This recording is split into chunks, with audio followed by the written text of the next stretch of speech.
गांजा हो, हमें पर्वत के राजा हो, खाली पिए गांजा हो, हमें पर्वत के राजा हो, खाली नशा में झूमेले सबके उनके पूछेले दादी बज तनवा का दादी बज सनवा बमलो के साथ झुमा दी ए बला हम हो देवे घर घुमाती कि बाबा के दर्शन करा दी ए बला हम हो देवे घर घुमाती।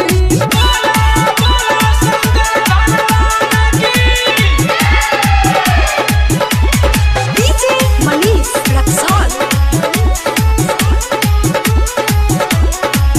सुनो राइटर ए जहाज हो, चल देव घर आज हो, सुनो राइटर ए जहाज हो, चल देव घर आज हो, खाली एने ओने हिलेला कभी मौका पर ना मिलेला सैया याद झूल दिखाई गुल चली न चलवा भजा दी